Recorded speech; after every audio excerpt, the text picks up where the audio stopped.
नर नारियों, बच्चों बच्चियों,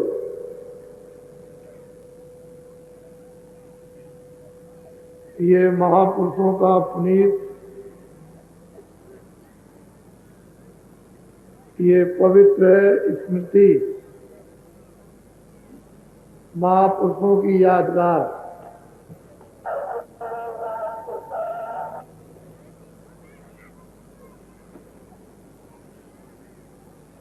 उन्होंने जो वस्तु अपनी दया और कृपा से दी और जिसके लिए आदेश दिया कि मेरा ये वक्त अब रह नहीं गया, इस वस्तु को जन आत्माओं को बांट देना।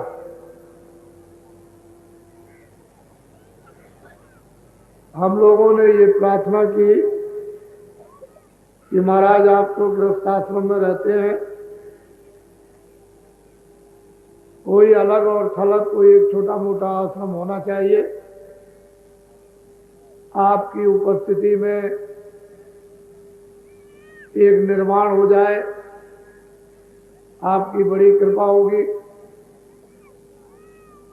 तो वो गांव से चलकर, चिरौली गांव से चलकर जिला अलीगढ़ से यहाँ मथुरा आए और ये पहले सन 46 में ये पगडंडी मार्ग था। इस रास्ते से आए और यहाँ आकर के वो बैठ गए और थोड़ी देर के बाद में बोले कैसे चलो। या उन्होंने कुछ नहीं कहा कि अच्छा उस पार एक आश्रम बनाओ, वहां झोपड़ी बनाई गई और रखी गई। रात्रि को उन्होंने कहा कि भजन करके तुमने देखा कि जमीन कैसी है, तो ये कहा गया कि महाराज भजन तो किया नहीं, अब देखेंगे रात को। फिर सुबह पूछा कि भजन इस जमीन पर हुआ कि नहीं, मैंने कि बिल्कुल भजन नहीं बना। सुबह 8:30 बजे बोले, कहने लगे इसमें आग लगा दो, ये जो झोपड़ी बनाई इस पर लगाओ आग।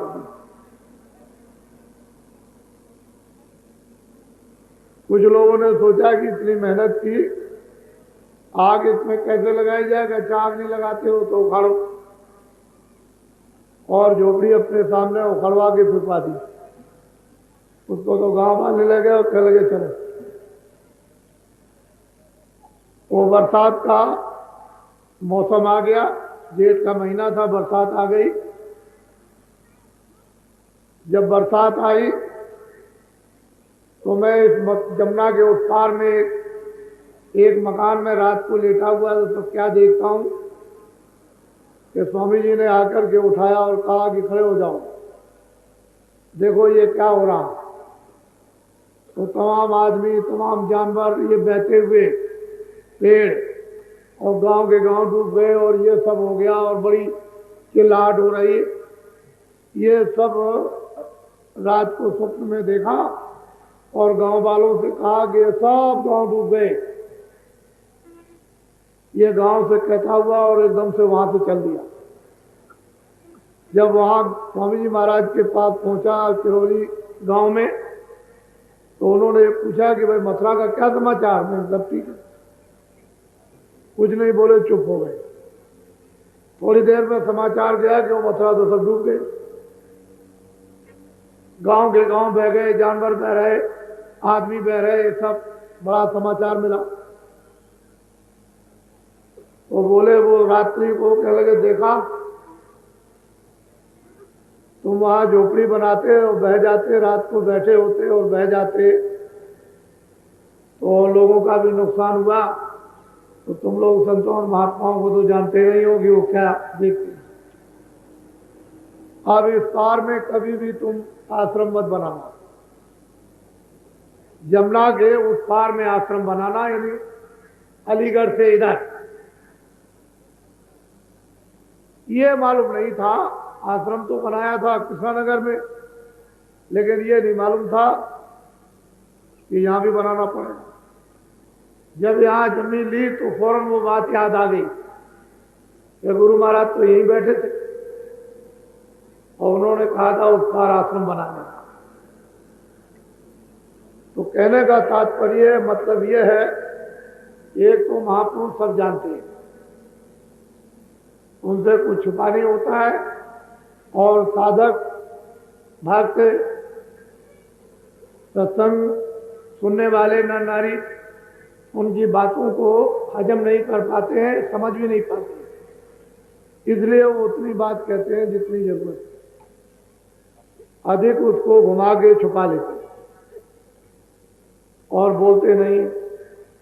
स्पष्ट भी नहीं समझेगा, इशारे में भी नहीं समझेगा, घुमा करके भी नहीं समझेगा, अर्थ का अनर्थ करेगा। तो उनकी ये पुण्य तिथि अग्रहण सुदी 10वीं को प्रतिवर्ष ये 39 साल हो रहे हैं, ये मनाई जाती है और इस स्थान पर बड़ी संख्या में लोग यहाँ पर उपस्थित होते हैं, हर वर्ग हर जाति में। इसमें जात पात का कोई भी किसी तरह का रगड़ा और झगड़ा नहीं, न किसी भी जात पात का कोई विवाद है और न किसी जात पात की कोई बुराई आलोचना।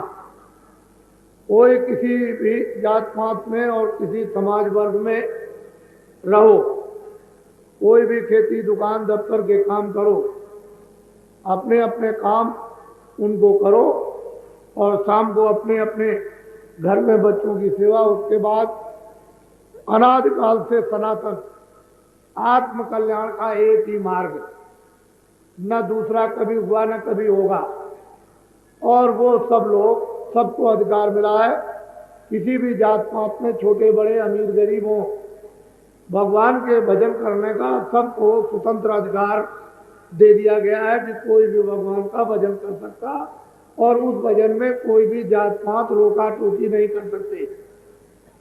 वेदांत में भजन किया, कबीरदास में भजन किया, क्षत्रिय में मीराबाई, ब्राह्मण में तुलसीदास और बहुत से ऋषि और मुनि आए, उन्होंने अपनी अपनी वर्ग जातियों में भगवान का भजन किया और सबको अधिकार अनादिकाल से है। जात के संज्ञा नाम की देकर ये तो काम किए। अभी तक आपने कभी भी किसानी का, खेती का काम नहीं किया तो आप किसान नहीं बोले जाते। जब आप खेती का काम करने लगे तो बदल गया संज्ञा, नाम की संज्ञा बदल कर कहा उन्होंने कि तुम किसान हो। खेती छोड़ दी, दुकान करने लगे तो नहीं, तुम दुकानदार हो। दुकान और खेती छोड़ दी, नौकरी करने लगे, तुम कर्मचारी अधिकारी हो। वो भी छोड़ करके कोई आदमी और कुछ करने लगा, तुम नाई और धोबी हो। लेकिन शुरू में तो सभी मनुष्य, वहां न कोई जातियों का पहले उल्लेख आता है, मनुष्यता का तो उल्लेख आता है, ज्ञान का उल्लेख, तत्वदर्शी उल्लेख आता है, आनंद का भी आता है, मुक्ति का और मोक्ष का भी है। क्योंकि पहले सब जो है योगी विज्ञानी, कोई भी नर नारी बच्चे बच्चियां उससे शून्य नहीं थे, सब योगी थे, सब विज्ञानी थे, कृतार्थ रूप।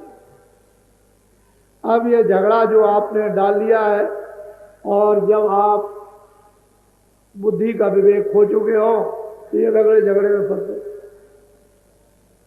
कोई कुछ कहता है, कोई कुछ कहता है, कोई कुछ। इसी में काम होता है, क्रोध होता है, लोभ होता है, मोह अहंकार होता है, इनसे भजन होने वाला नहीं। इन सब भूतों से भजन कभी होता नहीं। काम आएगा, क्रोध आएगा, लोभ आएगा, मोह आएगा, अहंकार आएगा, इनसे कभी भगवत भजन और पूजा नहीं हो सकती, कभी किसी इष्ट की उपासना हो ही नहीं सकती। जब इन सब चीजों का परित्याग करोगे तो अपने अपने इष्ट की तभी उपासना कर सकोगे, तो नहीं हो नहीं सकती। और ये यहाँ कोई रगड़ा झगड़ा नहीं, सब वर्ग के आते हैं, सब जातियों के आते हैं, पढ़े लिखे अनपढ़ आते हैं, यहाँ उपस्थित होते हैं। यहाँ कोई विशेष जात का काम नहीं। और ये सब लोगों ने अच्छी तरह से निरख और परख लिया और पहचान लिया, और हमारे यहाँ सब लोगों को सम्मान मिलता है। हम भी वैसे ही रहते हैं जैसे आप रहते हो। तो असली चीज यह है कि आप उन झगड़ों से अलग हो जाओ, बात जो है महापुरुषों की उसको समझने की चेष्टा करो और जो महापुरुषों ने अपना आशीर्वाद दिया है, जिसे आत्मधन को बांटने के लिए, उसको आप ले लो, यही आपके लिए सौभाग्य की घड़ी है। नहीं ये भी वक्त समय निकल जाएगा तो फिर कुछ मिलने वाला नहीं। मोटी बातें हैं। अब वो समय समय के तरीके इस आध्यात्मिक धन को बांटने के लिए अलग अलग रास्ते अलग अलग हो जाते हैं। आपने देखा होगा जब फौजें लड़ती हैं तो एक तरीके से नहीं लगती है कि पुराना उपाय किया जाए। अब आर्दों के जमाने की लड़ाई अलग अलग है तो उस तरीके को लेकर लड़ाई तो लड़ाई है, लड़ाई का तो मतलब लड़ाई है, लेकिन कोई आगे से घेरता है, कोई पीछे से, कोई ऊपर से घेरता है, कोई जमीन में से घेरने लगता है, अलग अलग। मूल मतलब ये मारना। इसी तरह से संतों और महात्माओं ने जो काम समय समय पर किया, जब जैसी मेहनत हुई तब तैसा काम किया। इस समय मेहनत ज्यादा है तो ज्यादा घेराघारी, लेकिन वस्तु जो है अध्यात्म, आत्माओं का धन है, उसे कैसे दिया जाए और कैसे लोग इसको स्वीकार कर लेंगे और उसका लाभ कैसे लेंगे और मुक्ति और मोक्ष है इनको कैसे मिलेगी, जन्म मरण से कैसे बचेंगे, 84 नरकों की आत्माओं से कैसे छूटेंगे। मैन मुद्दा, असली लक्ष्य, निशाना तो महात्माओं का ही है।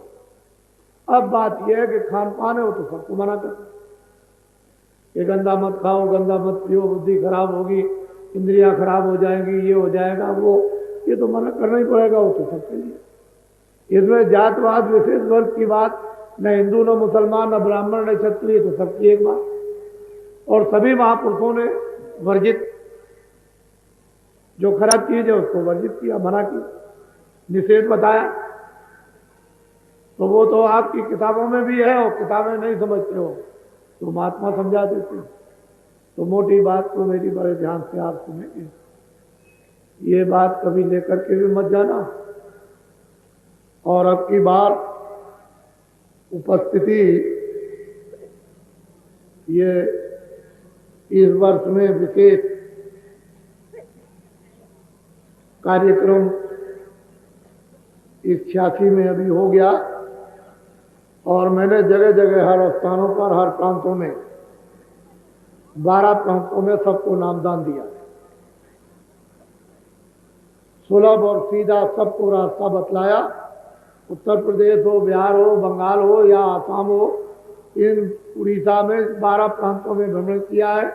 हर रोज सबको नामदान दिया और उनको बताया कि खान पान ऐसा तुम अपना शुद्ध और पवित्र रखना, जो खराब चीज है उसका परित्याग करने देना और बाल बच्चों की सेवा और खेती, दुकान, दफ्तर के काम करना। लेट के करो, बैठ के करो, ये तुम्हारा बड़ा ही सौभाग्य है कि ये मालिक ने ऐसी प्रेरणा दी कि प्रांत प्रांत में इस वस्तु को जा करके बांट दो।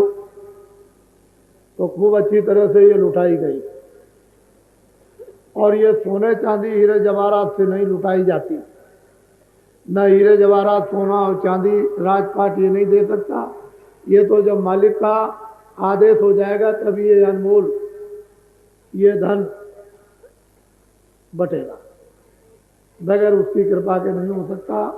तो खूब अच्छी तरह से 90 दिन तक बांटा गया और जितने महीने इधर 4 मई के बाद हुए वो लगातार बट रहा और अभी बराबर ये बढ़ता रहेगा। बड़े ध्यान से मेरी बात को सुनेंगे और हर तरह की जो परिस्थितियां समाज में, जो जटिल परिवार में या खेती और दुकान और दफ्तरों के कामों में आ गई, उन परिस्थितियों को सुलझाने के लिए एक संकेत लोगों को फेंका, एक संकेत दिया कि तुम पीड़ित क्यों हो, तुम दुखी क्यों हो, तुम परेशान क्यों हो, तुम रोते क्यों हो, तुम बीमार क्यों हो, तुम झगड़ा क्यों करते हो, तुम जातियों के झगड़े में क्यों हो। इस तरह से तुम इसमें एक संकेत उनको दिया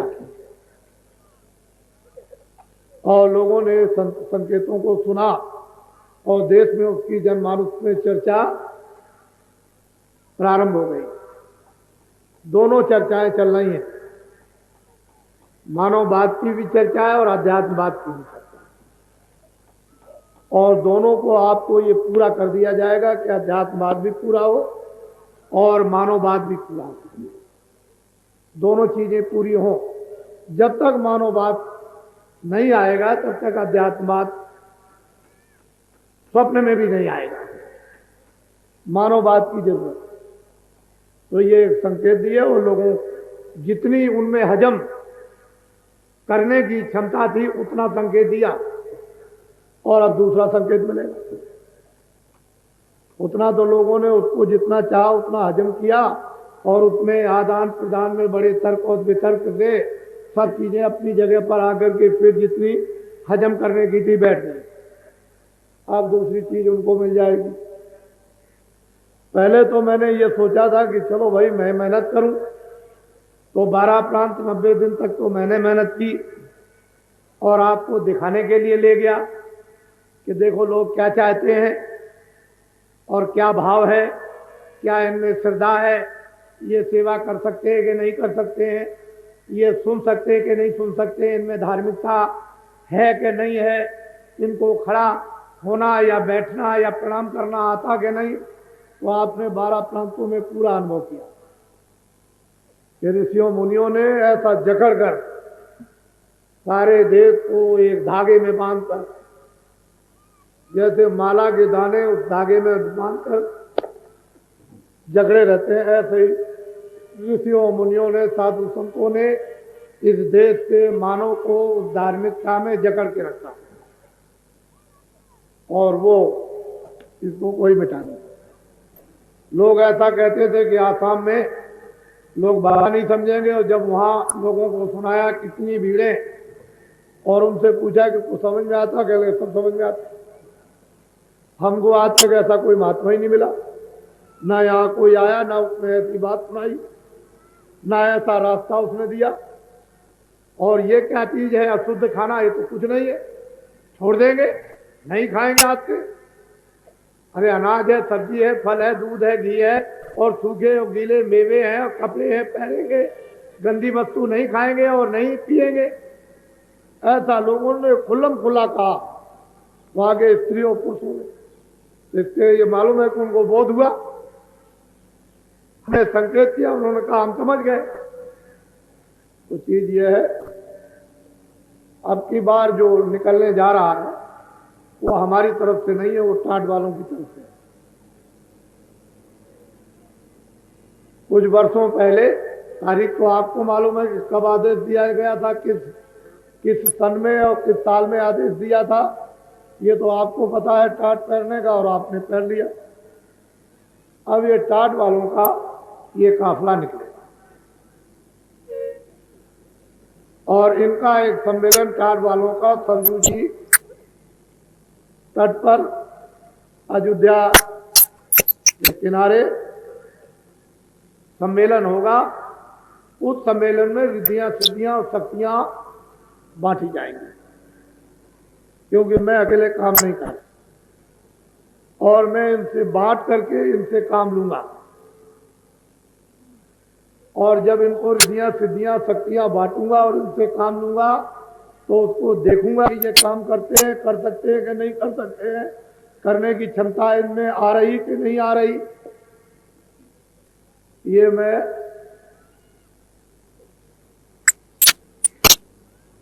पहुंच करके ये देखूंगा।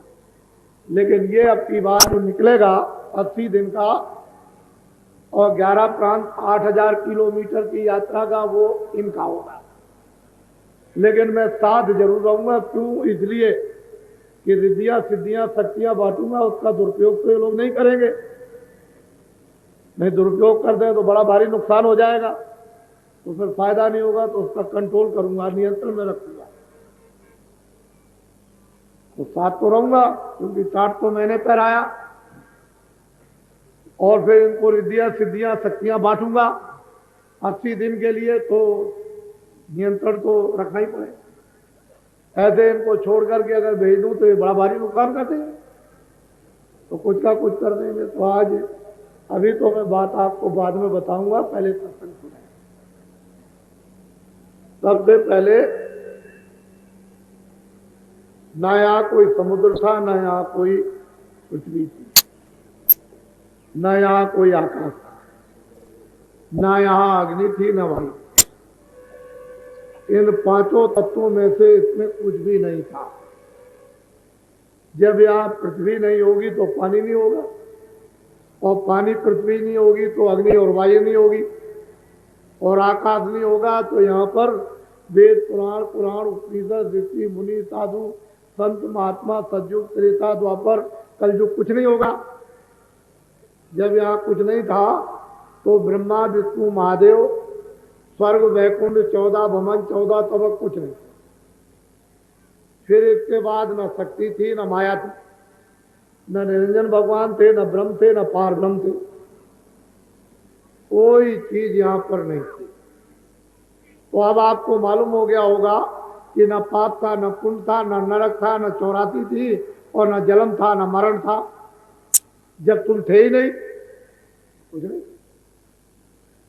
रामायण को फिर पढ़ो, एक अनिय अनामा अग सच्चिदानंद प्रभु धाम।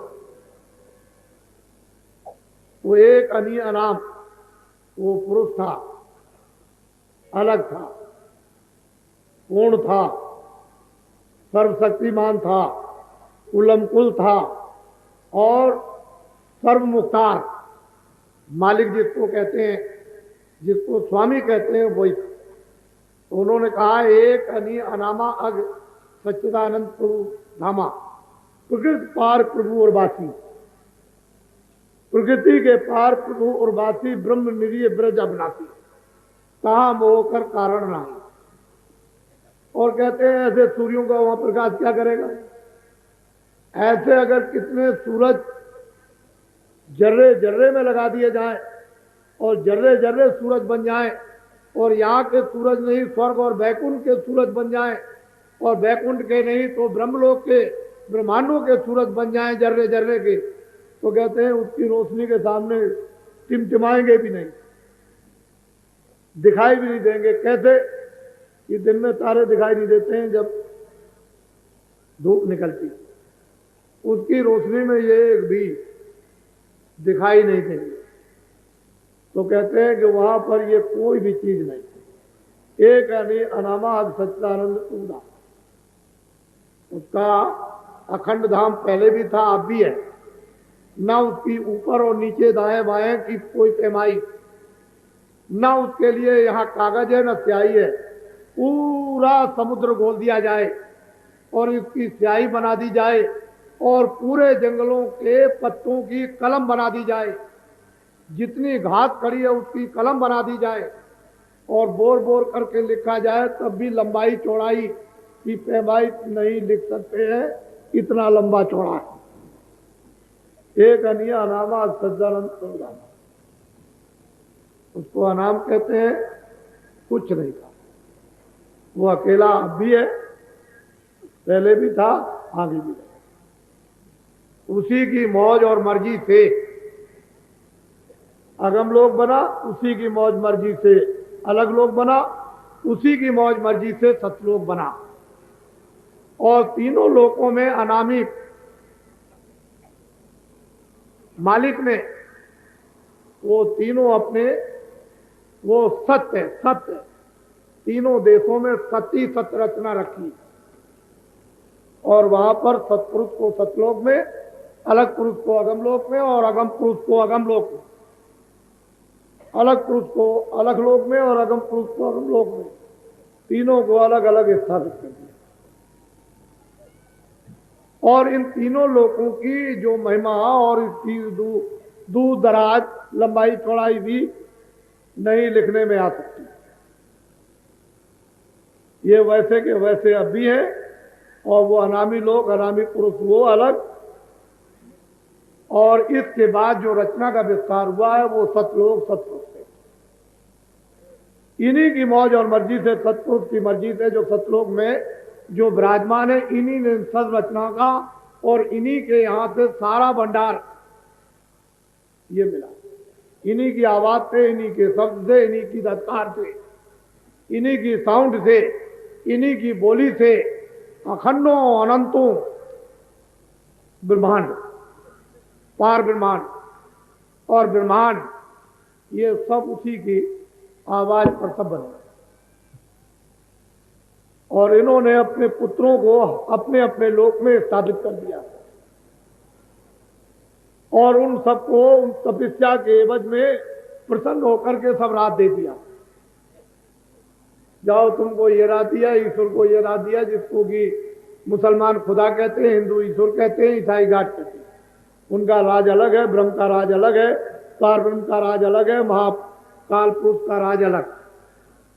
सतपुरुष ने इन सबको अलग अलग राज दे दिया और दे करके राज मतलब यह है कि प्रसन्न होकर और इन लोगों ने जो भंडार अपने अपने लोक में प्राप्त किया उस आत्माओं के भंडार को अपने अपने लोक में किस तरह से फंसा करके रखा है ये किसी को मालूम नहीं। जब ये भंडार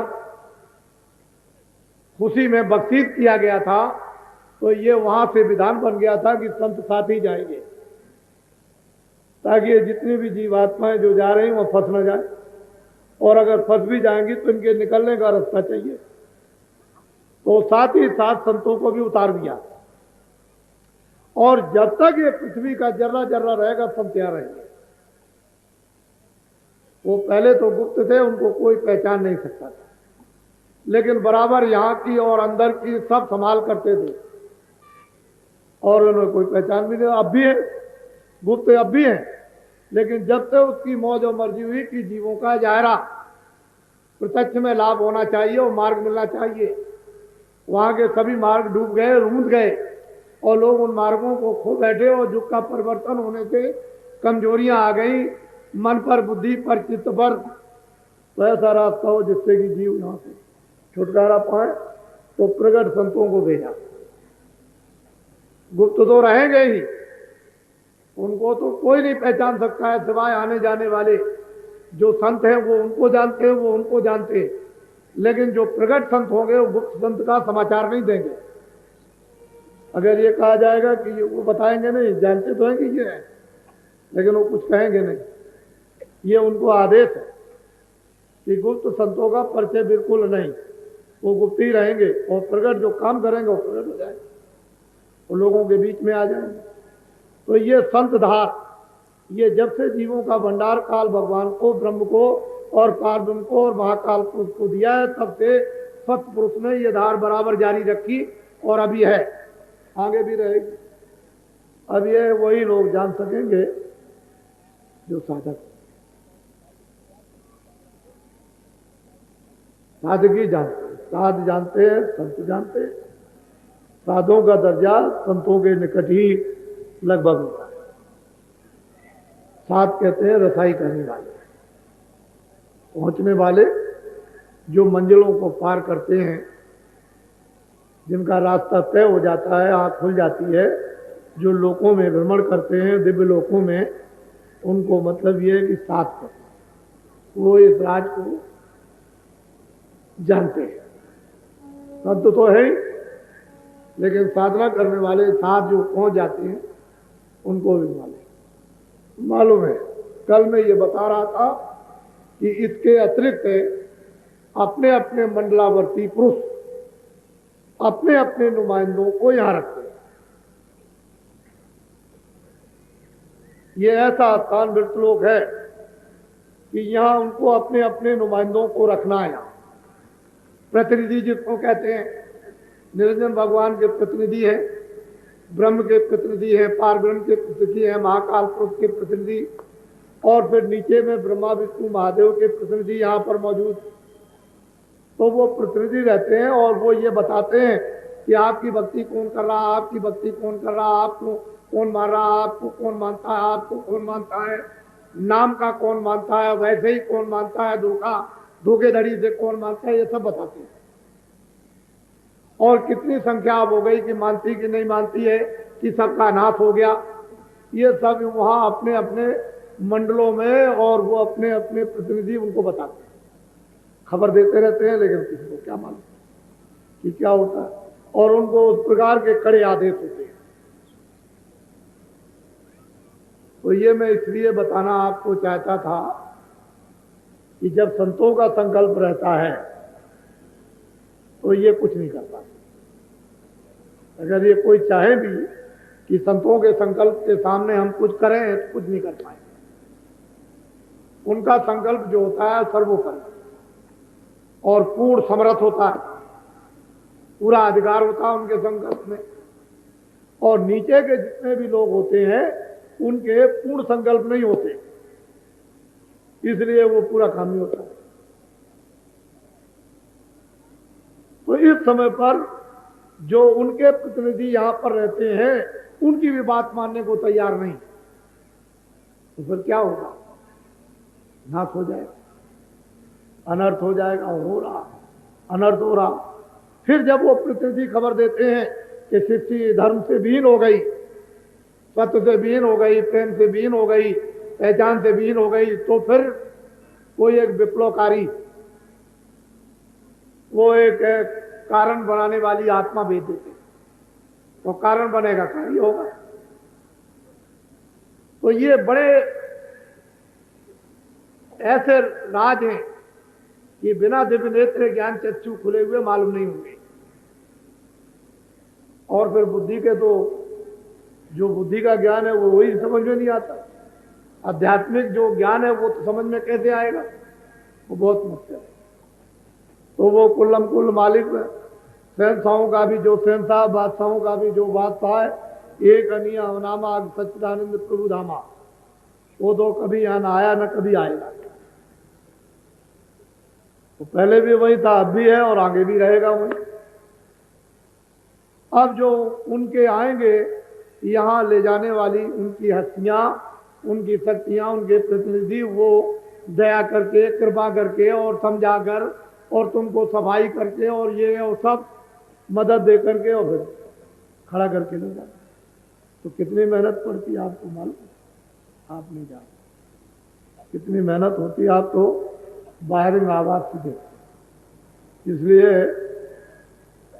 बहुत से जिज्ञासु हैं कि हमको सच्चा रास्ता मिल जाए, तो हम भी भजन करना चाहते हैं। तो असली बात यह है कि ये मनुष्य तन ये अनमोल है, ये किराए का मकान। जो कुछ भी आप अरब जमा करो, खरब जमा करो, संख जमा करो, सारा संसार जमा कर लो, लेकिन ये सब मन का था। जितनी तुम्हारी आयु है, जितनी तुम्हारी श्वासें हैं, उतने दिन इसको तुम मान करके बैठो कि ये सब मेरा है, ये सब मेरा है, ये मुल्क मेरा है, सोना चांदी मेरा, हीरे जवाहरात मेरे। और जैसे वक्त पूरा हुआ तो ये सब क्या है? छाया। अब भी छाया, पहले भी छाया। और ये क्या है? छाया। इसमें से जो था वो निकाल दिया गया, वो तो चेतन था, वो तो वहां से आई थी जीवात्मा, इसमें डाल दी गई थी। उसकी चेतनता से ये चेतन मालूम होता था और इस छाया ने इस छाया को जमा किया उस चेतनता की मदद से। लेकिन बोध जब बुद्धि का और आत्मा का ना हुआ तो इस छाया को कहा मेरी, तो इसमें से जीवात्मा निकल गई, छाया गिर गई और छाया को जला के गाड़ के राख बना दी। तो ये तो छाया पड़ी रह गई, ये भी खत्म हो गई। कि इस छाया से छाया की रक्षा की और इस छाया में रहने वाली जीवात्मा को जगाया और ये जहां से आई थी वहां पहुंचा दिया। बस आपका नर्तन सफल हो गया। और नहीं तो ये नर्तन बिल्कुल बेकार। कितने युग और कल बीत गए, चला गया। तो बाबा जी ये सब बोध कराते हैं, ये छाया है और इसको काम में लो बहुत होशियारी और समझदारी के साथ। उस छाया से ऐब ना हो, बुराई नहीं हो, छाया से अज्ञानता ना हो, काम क्रोध लोभ मोह अहंकार ना हो। वो छाया को अच्छी तरह से समझ लो। वो भौतिक बुद्धि से आपको समझना है, शारीरिक बुद्धि से आपको समझना, आत्मज्ञान से नहीं। पहले इससे समझो कि छाया छाया, उसमें माया नहीं, माया की छाया। माया तो चेतन है लेकिन छाया जड़ है।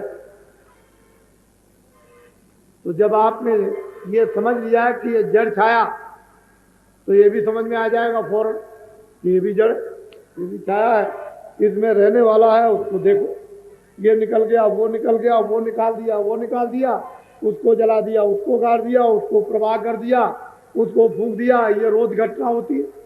अब तुम ये समझ लो और ये समझोगे ये भी क्या। तो ये नहीं कहता हूं कि आप खेती दुकान दफ्तर छोड़ देना, ये बाबा जी का काम नहीं छोड़ा। खेती दुकान दफ्तर के खूब काम करो मेहनत, और जो कुछ भी ले आओ, कोई तनख्वाह ले आता है, कोई दुकानदार सामान ले आता है, किसान अनाज ले आते हैं, तो घर में ले आकर के बच्चों को खिलाओ खाओ, कौन मना करे। लेकिन अब क्या करें, अब मतलब यह है कि नहीं इतनी तनख्वाह मिले, बच्चों का पूरा न पड़े तो हमसे क्यों कहलाते हो। जब तनख्वाह में बच्चों के लिए पूरा नहीं पड़ेगा तो आप क्या करोगे, कोई ना कोई रास्ता निकालोगे। उसमें शर्म चली जाएगी, उसमें ज्ञान चला जाएगा, उसमें विवेक चला जाएगा, उसमें सीख चली जाएगी, उसमें क्षमा चली जाएगी, उसमें दया चली जाएगी।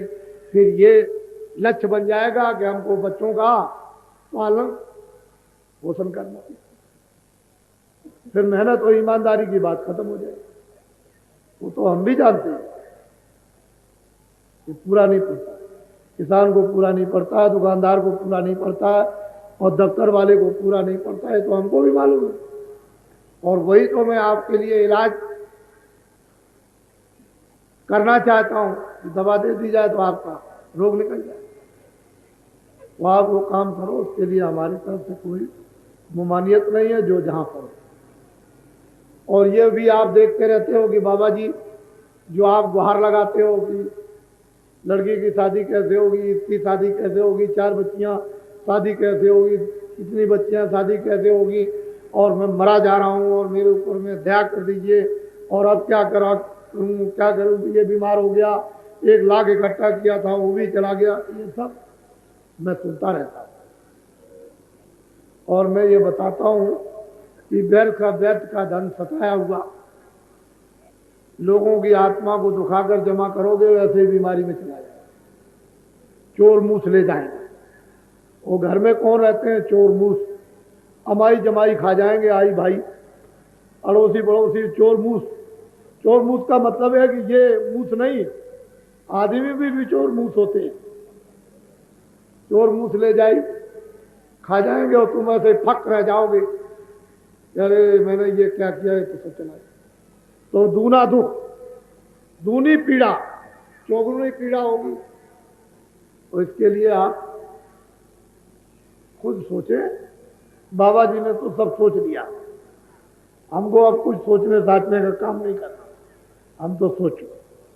अब हम ये चाहते हैं 2 मिनट, 4 मिनट, 10 मिनट, 15 मिनट मनुष्य रूपी मंदिर में बैठकर एक काग्र चित्त करके थोड़ा सा मालिक का दरवाजा खटखटाया जाए, तो कुछ उसकी मेहरबानी हो दया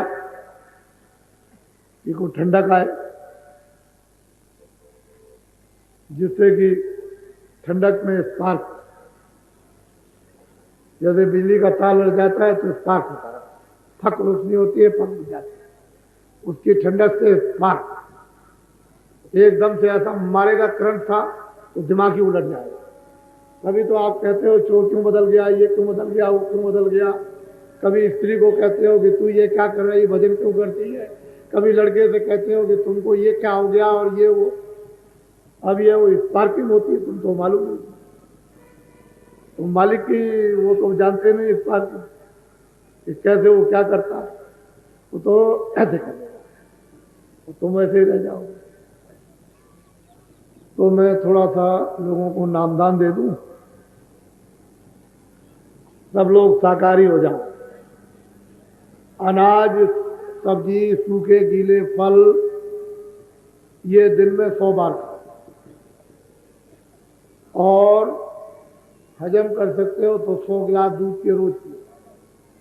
मैं आपको मना करूं तब आपको, लेकिन ये है कि शराब से न तो घर चलेगा, न देश चलेगा, न जाति चलेगी, न खून चलेगा, न परिवार चलेगा, न कोई धर्म चलेगा, न कोई बच्चे चलेंगे, न बच्चियां चलेंगी, न स्त्री।